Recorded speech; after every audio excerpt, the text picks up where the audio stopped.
ધવલ હું તમને શું કહું છું કે આપણે દિલ્હી આવ્યા છે બરાબર, તો હવે દિલ્હીમાં છે ને આધ્યાને ઠંડી સખત છે, ઠંડી આપણને બી લાગે છે પણ સહન થાય એવી છે, અને આધ્યાને તો ફૂલ મોજ આવી ગઈ છે ઠંડીમાં, કેમ કે ઈ એને કપડાં ન પહેરાવો ને તો બી રહી લે એવું વાતાવરણ છે. તો આપણે એક કામ કરીએ, અહીંયા દિલ્હીથી છે ને કાશ્મીર વયા જઈએ.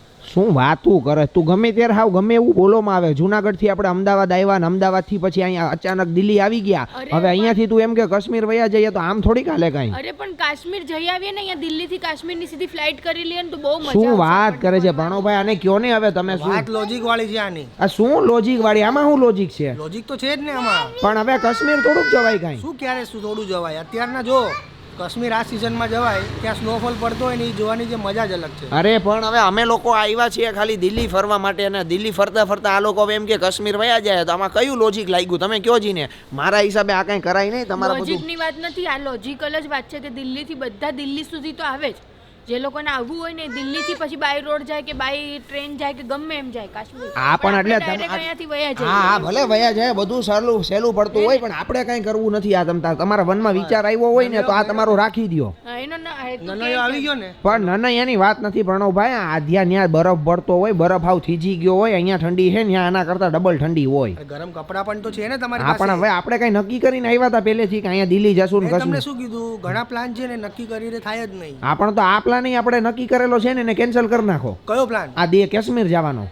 શું કેન્સલ કરી નાખો? કેન્સલ થોડી કરી નાખવાનું હોય. અરે પણ પ્રાચી હુકામે તમે યાર આવી લવ કરે છે ખોટી મારી યાર. આપણી પાસે ટાઈમ છે, સમય છે. ટાઈમ આપણી પાસે આખી જિંદગી આવી છે. હમણાં નથી જવું કાશ્મીર? બસ મારે અત્યારે જ જવું છે. આપણે અહીંયાથી વયા જઈએ કાશ્મીર. અરે શું યાર, હવે આ લોકોને મારે કેમ પહોંચવું ને ઈ જ નથી ખબર પડતી. હવે દિલ્હી એક તો મને માંડ કરીને મનાવ્યો. મેં કીધું 3-4 દી ભાઈ દિલ્હી જાતા આવીને પછી પાછા ઘરે વયા જાય જુનાગઢ. હવે દિલ્હી આવીને હવે એમ કે છે કે ભાઈ હવે અહીંથી એ નહીં કે આપણે કાશ્મીર વયા જાય, એટલે બીજો પાછો 20-30 હજારનો ખર્ચો થઈ જાય ને મારો.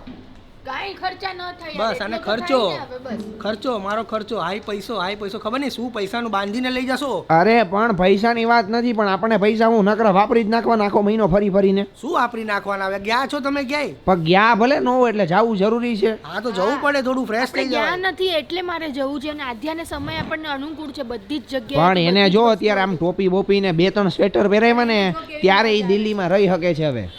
અને કાશ્મીરમાં જાને તો એ રહી જ ન શકે. કેમ ન રહી શકે? હજી હાથના મોજા પહેરાવી દો એટલે એને ફૂલ મોજ આવી જશે. ના ભાઈ ના. હવે વાતું હું કરો છો મિત્રો? તમે કોઈ કાશ્મીર ગયા હોય તો ખાસ કરીને કોમેન્ટ કરજો જી કે આધ્યાન લઈને કાશ્મીર જવાય કે નહીં. કારણ કે અમે દિલ્હી આવ્યા છીએ ને, દિલ્હીથી કાશ્મીર નજીક થાય, તો પ્રણવભાઈ અને પ્રાચી એમ કે છે કે અહીંથી આપણે કાશ્મીર ફરવા વયા જાય, એટલે મને મનમાં એ બેસતું નથી. હવે શું કરવું કઈ ખબર નથી પડતી.